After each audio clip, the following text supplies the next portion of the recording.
Une seule nuit a suffi. Deux chiffres, anodins en apparence, ont déplacé la gravité du récit. Dans les relevés, la courbe semblait plate, sans urgence visible, puis l'intensification des signaux a rendu mesurables des failles stratégiques et une menace en gestation. Et si le vrai danger n'était pas l'intrusion elle-même, mais le délai entre détection et décision, quand Ibrahim Traoré lit enfin le motif qui se répète. À partir de là, chaque micro-anomalie devient une alarme, et le Burkina Faso doit désormais prouver qu'il peut réagir à temps. Ce récit promet une lecture précise d'un basculement discret, là où des données jugées mineures ont modifié des choix stratégiques majeurs. L'enjeu est simple et concret. Comprendre comment une attention portée aux signaux faibles peut réduire un risque national en quelques heures, sans dépendre d'une technologie hors de portée. Derrière cette promesse, une question de préparation se dessine, car la capacité d'un État à réagir tient autant à ses procédures qu'à ses moyens. Le cas du Burkina Faso montre que l'écart entre information et action peut être plus déterminant que la menace elle-même. En reconstituant la chaîne de décision, le récit expose ce qui a fonctionné, ce qui a ralenti et ce qui aurait pu échouer. Il s'agit aussi d'identifier ce que ces événements changent pour les institutions, pour les équipes de terrain et pour la population. À travers cette séquence, le lecteur est invité à mesurer les conséquences d'un simple décalage temporel. Quelques minutes peuvent en transformer une anomalie technique en enjeu stratégique durable. En 6 minutes, le statut des signaux a changé. De variations dispersées, ils sont devenus une alerte consolidée. Ce basculement temporel, mesuré sur plusieurs relevés rapprochés, a suffi pour transformer une lecture routinière en décision stratégique. Dès ce moment, Ibrahim Traoré et ses équipes ne regardent plus des anomalies isolées, mais une densification cohérente qui appelle une réponse coordonnée. Le contexte explique pourquoi ce glissement a d'abord échappé au radar. Les systèmes de surveillance produisent en continu des volumes de données où le bruit est fréquent et l'urgence rare. Dans ce cadre, les signaux faibles sont souvent relégués au second plan, interprétés comme des fluctuations techniques sans portée opérationnelle. Au Burkina Faso, cette normalisation du faible a longtemps servi de filtre, utile pour éviter les fausses alertes, mais risqué lorsqu'un motif discret commence à se répéter.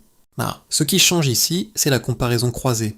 En superposant les rapports de régions éloignées, les analystes constatent des similitudes de fréquence et d'intensité qui ne relèvent plus du hasard. Les écarts sont minimes pris séparément, mais leur répétition dessine une géométrie lisible. Ibrahim Traoré insiste alors sur un point clé. L'espace compte autant que le signal lui-même, car des anomalies identiques, observées à des centaines de kilomètres, indiquent une intention structurée. Cette lecture rétrospective éclaire le retard initial. Les procédures prévoyaient une validation progressive. Or, le phénomène évoluait plus vite que le cycle décisionnel habituel. Une fois ce décalage identifié, le cadre d'analyse est resserré. Les données sont relues non plus comme des incidents techniques, mais comme les premiers tests d'un acteur extérieur évaluant la capacité de réaction du pays. À partir de là, le récit cesse d'être technique. Il devient stratégique. Sur le terrain, la lecture des données ne commence pas dans les centres de commandement, mais au niveau des unités locales. Ce sont elles qui, les premières, consignent des écarts infimes, souvent noyés dans des rapports quotidiens. Ces équipes travaillent avec des repères empiriques, forgés par l'habitude et l'expérience, et savent distinguer une fluctuation banale d'un signal qui mérite d'être noté. Dans cette séquence, leur rôle est déterminant, car sans cette vigilance initiale, aucune analyse ultérieure n'aurait été possible. L'impact précoce se mesure dans la manière dont ces informations remontent. Les rapports arrivent fragmentés, sans narration globale, et peinent à franchir les filtres intermédiaires. C'est précisément là que l'attention portée au détail fait la différence. Lorsque Ibrahim Traoré relit ses comptes rendus, il ne se contente pas d'évaluer chaque signal isolément. Il cherche des répétitions, des coïncidences spatiales, des rythmes inhabituels. Cette posture analytique transforme des notes disparates en un fil conducteur exploitable. Un premier cas illustre ce mécanisme. Dans une zone éloignée, une équipe observe une variation jugée mineure, puis apprend qu'un phénomène similaire a été détecté ailleurs à plusieurs centaines de kilomètres. Pris séparément, ces faits n'appellent aucune réaction immédiate. Mis en regard, ils suggèrent un test lent mais structuré. L'impact est immédiat. Les équipes comprennent que leurs observations comptent au-delà de leur périmètre local. Cette prise de conscience modifie les comportements. Les unités gagnent en confiance, affinent leurs relevés et accélèrent la transmission des données. Le système, encore imparfait, commence à se synchroniser. En clair, cette lecture fine transforme des signaux faibles en leviers décisifs. L'activation commence sans fracas. Les premiers échanges restent prudents, presque retenus, car rien ne semble encore justifier une alerte formelle. Les données arrivent par vagues irrégulières, chacune trop faible pour déclencher seule une procédure d'urgence. Pourtant, mises bout à bout, elles forment une trame que certains commencent à reconnaître. Ibrahim Traoré observe cette phase avec attention. Elle est conscient que toute réaction prématurée pourrait être interprétée comme une erreur d'appréciation. À ce stade, l'enjeu n'est pas d'agir vite, mais d'agir juste. Le basculement intervient lorsque la répétition devient impossible à ignorer. Les signaux, auparavant espacés, se resserrent dans le temps, leur intensité varie peu, mais leur régularité augmente. Ce n'est plus un bruit de fond, c'est un rythme. Les équipes qui analysent des relevés notent que les occurrences convergent vers des zones sensibles, déjà identifiées comme stratégiques. Cette convergence agit comme un révélateur.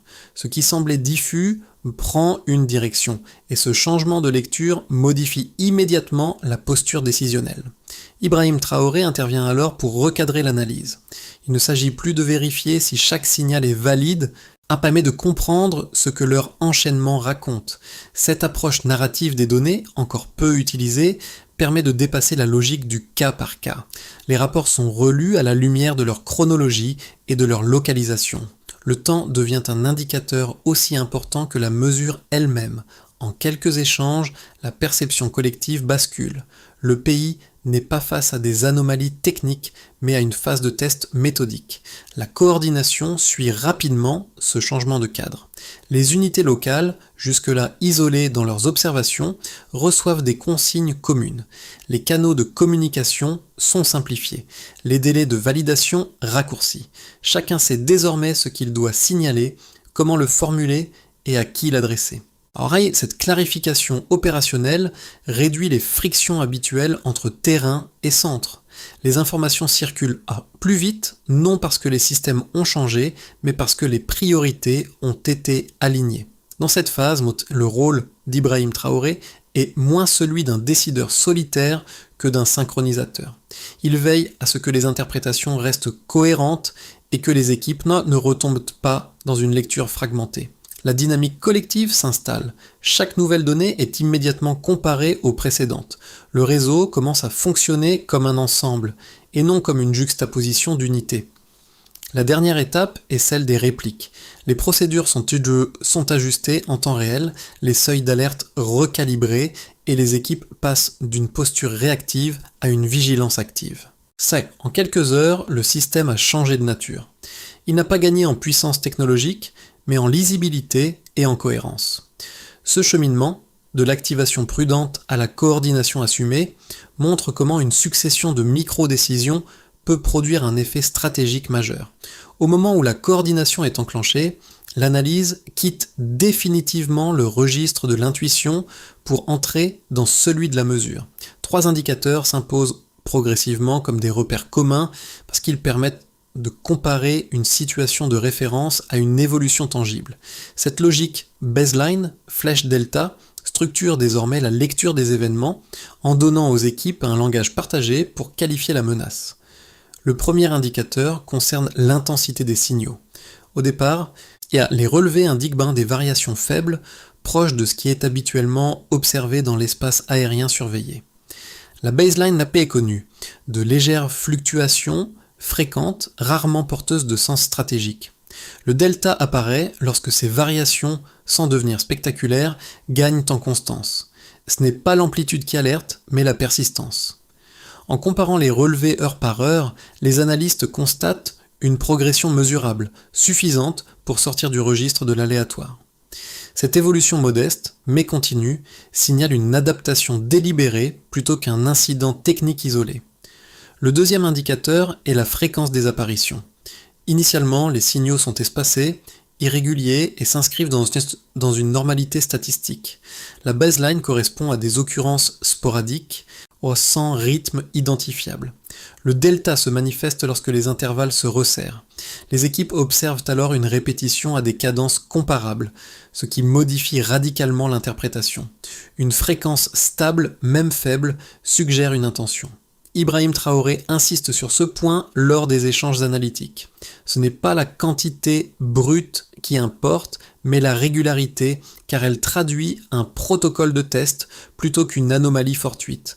Le troisième indicateur porte sur la direction des trajectoires. Les premiers rapports décrivent des signaux isolés sans orientation claire. La baseline est celle d'événements dispersés, difficilement corrélables. Le delta apparaît lorsque plusieurs relevés indiquant des trajectoires convergentes vers des zones identifiées comme sensibles. Voilà, cette convergence spatiale transforme la lecture globale. Des variations qui semblaient indépendantes prennent un sens commun dès lors qu'elles pointent vers les mêmes points névralgiques. La direction devient alors un indice stratégique à part entière, au même titre que l'intensité et la fréquence. Pris séparément, chacun de ces indicateurs reste insuffisant pour justifier une réponse forte. Ensemble, ils produisent un effet cumulatif. La superposition des trois courbes révèle une cohérence qui n'existait pas dans les analyses précédentes.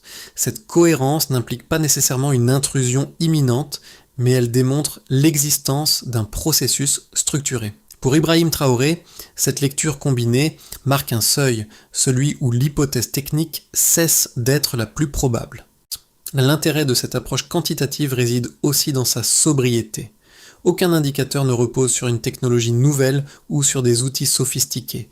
Il s'agit avant tout d'une discipline de comparaison et de suivi. En établissant des baselines claires, puis en observant les deltas, les équipes parviennent à objectiver ce qui relevait auparavant du ressenti.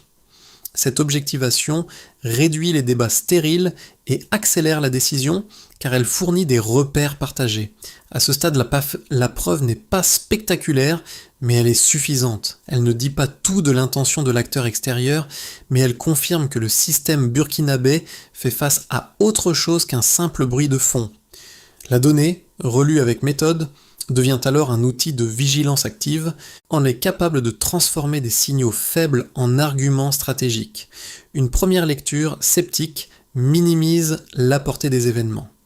Selon cette position, les signaux détectés ne prouvent pas une montée en compétences durables, mais révèlent surtout les limites techniques des appareils intrus. Les drones neutralisés seraient peu sophistiqués, vulnérables par nature, et leur interception relèverait davantage d'une conjoncture favorable que d'un progrès structurel. Dans cette optique, le succès observé serait difficilement reproductible face à des systèmes plus avancés. La réaction rapide serait alors un épisode isolé, sans valeur prédictive pour l'avenir de la défense nationale. Une seconde lecture, plus optimiste, affirme au contraire que la séquence marque un tournant. Elle met en avant la capacité des équipes burkinabées à interpréter des signaux faibles, à coordonner leurs analyses et à agir dans des délais resserrés. La rapidité de réaction devient ici un indicateur central, car elle traduit une amélioration des procédures et une meilleure circulation de l'information. Pour ces observateurs, la technologie n'est pas le facteur décisif, c'est la méthode qui a évolué. La défense du pays aurait franchi un seuil qualitatif, en passant d'une surveillance passive à une vigilance active. Ces deux lectures présentent chacune une part de vérité. La première rappelle, à juste titre, que les ressources restent limitées et que l'adversité peut rapidement monter en gamme. La seconde souligne que des progrès procéduraux peuvent compenser, au moins partiellement, des contraintes matérielles. La question devient alors moins idéologique que factuelle. Que montrent réellement les données disponibles? C'est ici que l'analyse menée par Ibrahim Traoré et ses équipes apporte un éclairage intermédiaire. Les indicateurs observés ne démontrent pas une supériorité technologique, mais ils attestent d'une amélioration mesurable du cycle détection, décision, coordination. Le temps de réaction réduit, la cohérence des interprétations et l'alignement des unités locales constituent des faits vérifiables. Ils ne garantissent pas une invulnérabilité future, mais ils montrent que le système apprend. La réponse la plus solide n'écarte donc ni le scepticisme ni l'optimisme. Elle reconnaît que le succès repose sur un équilibre fragile, dépendant du contexte et de la nature des menaces. Toutefois, elle établit un point clé. La performance observée n'est pas un simple accident. Elle résulte d'une méthodologie reproductible, à condition d'être entretenue et adaptée. Ce constat déplace le débat, non pas vers la question de savoir qui a raison, mais vers celle de savoir comment consolider ces acquis sans surestimer leur portée. À mi-parcours de l'analyse, une évidence s'impose progressivement. Les signaux observés suivent une logique de test, non une succession d'accidents techniques. Cette prise de conscience marque un tournant car elle oblige à relire l'ensemble de la séquence sous un angle stratégique. Les variations d'intensité, la régularité des apparitions et la convergence des trajectoires cessent d'être des données séparées. Elles deviennent les éléments d'un même protocole exploratoire. Dans cette phase, Guessi Brahim Traoré joue un rôle de clarification. Il recentre les échanges devant une question simple. Que cherche à mesurer l'acteur extérieur ? Cette interrogation déplace l'attention des effets vers les intentions.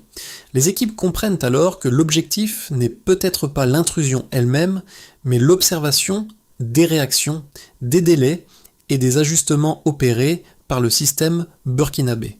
Autrement dit, le pays n'est pas seulement observateur, il est observé. Ce changement de perspective modifie immédiatement la posture défensive. Les seuils d'alerte ne sont plus pensés uniquement pour bloquer, mais pour révéler. Chaque réaction devient une information potentielle transmise à l'adversaire. Cette lucidité impose une discipline nouvelle. Agir suffisamment vite pour ne pas subir, ça mais avec assez de retenue pour ne pas exposer inutilement les capacités réelles. La crise, jusque-là lue comme une menace, se transforme en miroir stratégique. À partir de ce point médian, le récit bascule. Il ne s'agit plus seulement de détecter des signaux, mais de comprendre le jeu d'interaction qu'il déclenche. Cette révélation, discrète mais structurante, redéfinit les choix à venir et prépare les conséquences concrètes qui vont toucher l'État, l'armée, la population et l'environnement régional. Pour l'État, la première conséquence est institutionnelle. La séquence a mis en évidence un décalage entre la production d'informations et leur exploitation stratégique. En resserrant ce cycle, les autorités ont compris que la valeur ne résidait pas uniquement dans la collecte, mais dans la capacité à agréger rapidement des signaux dispersés. Sous l'impulsion d'Ibrahim Traoré, les chaînes de validation ont été raccourcies et les responsabilités clarifiées.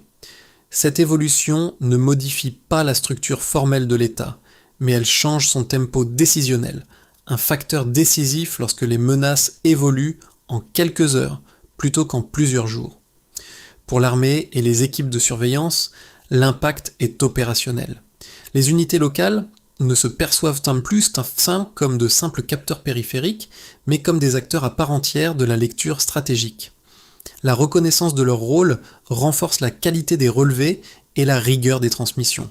Les données sont mieux contextualisées, les anomalies décrites avec plus de précision, et les comparaisons interrégionales deviennent systématiques. Cette montée en compétences ne repose pas sur un équipement nouveau, mais sur une discipline analytique partagée qui améliore la fiabilité globale du dispositif. Du côté de la population, l'effet est plus diffus, mais tout aussi réel. Les événements ont rendu visible un lien entre vigilance locale et sécurité nationale. Les rapports de terrain, autrefois perçus comme routiniers ou symboliques, prennent une valeur concrète. Cette prise de conscience renforce la confiance dans la capacité collective à prévenir des menaces invisibles. Elle alimente aussi un sentiment d'implication. Chacun comprend que la sécurité ne dépend pas uniquement d'actions spectaculaires, mais d'une attention constante aux détails. Les conséquences économiques apparaissent en parallèle. Les zones sensibles Notamment celles liées aux ressources et aux infrastructures critiques, sont désormais intégrées dans une logique de surveillance plus explicite. Les acteurs économiques ajustent dans leurs pratiques, conscients que les intrusions discrètes ne passent non plus inaperçues. Cette évolution modifie les calculs de risque et peut renforcer, à moyen terme, la stabilité perçue de certains secteurs.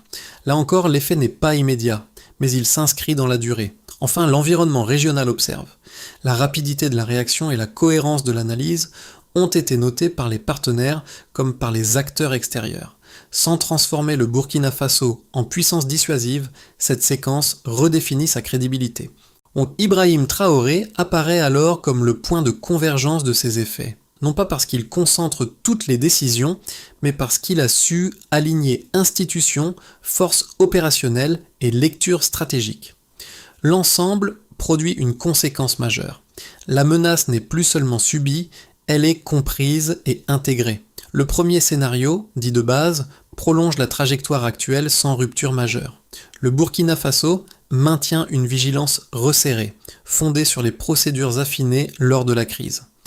Les équipes continuent de comparer les signaux selon la logique baseline vers delta et les délais de réaction restent contenus. Les intrusions extérieures deviennent plus rares, non parce qu'elles ont disparu, mais parce qu'elles sont perçues comme plus coûteuses à tester. Dans ce cadre, la stabilité repose sur une discipline quotidienne.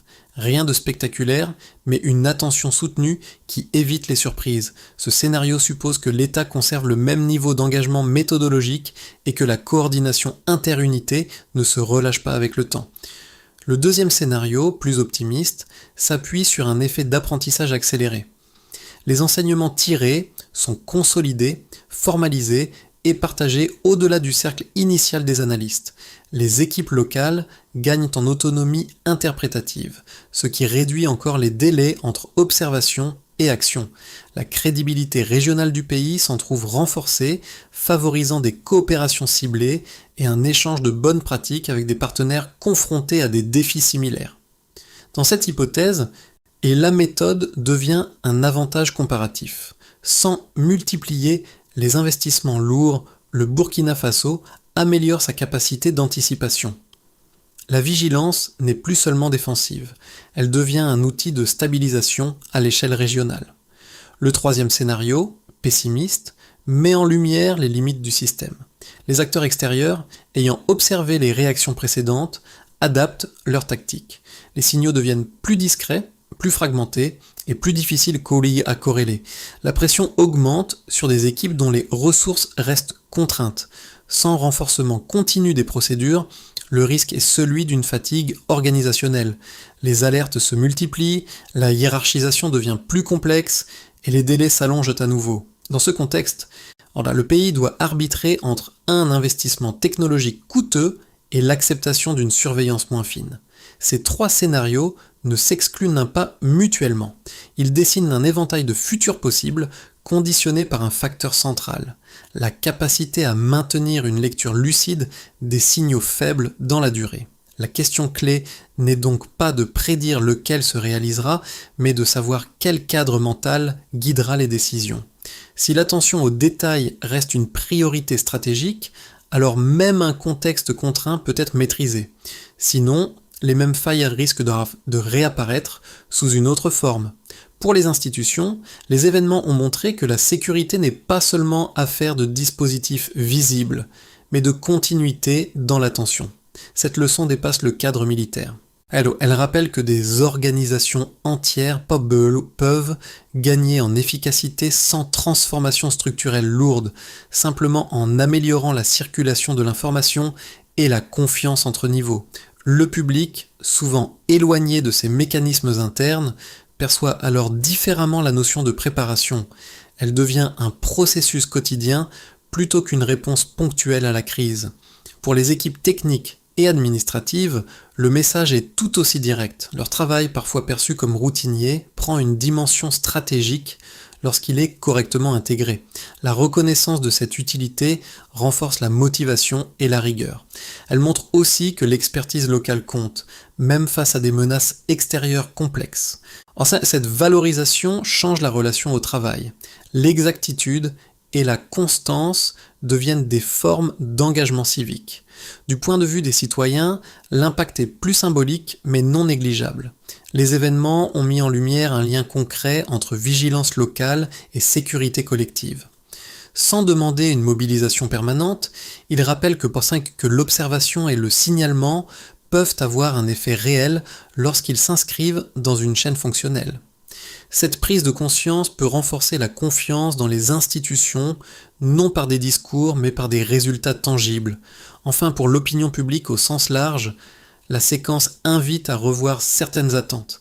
La sécurité n'est pas toujours spectaculaire ni immédiate.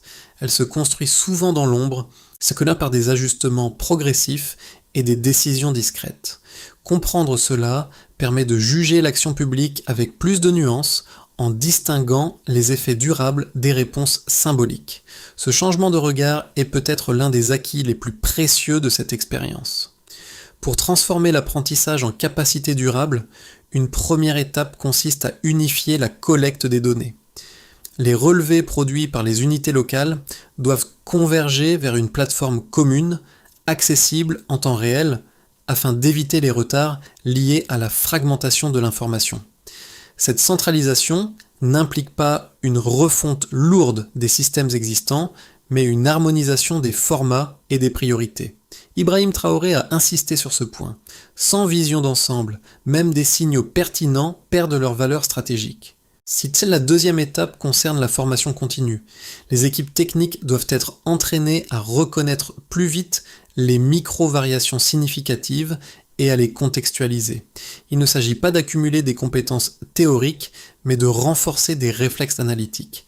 Des sessions régulières intégrées au fonctionnement courant permettent de maintenir ce niveau d'attention sans créer de surcharge. Cette discipline réduit le risque de retomber dans une lecture routinière des données.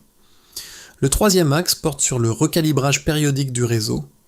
Les seuils d'alerte et les paramètres de lecture ne peuvent rester figés. Ils doivent être ajustés à partir des données accumulées selon un calendrier prévisible. Cette anticipation évite que le système ne s'adapte uniquement sous la contrainte d'une nouvelle crise. Ibrahim Traoré voit dans ce recalibrage une manière de transformer chaque épisode passé en ressource pour les décisions futures.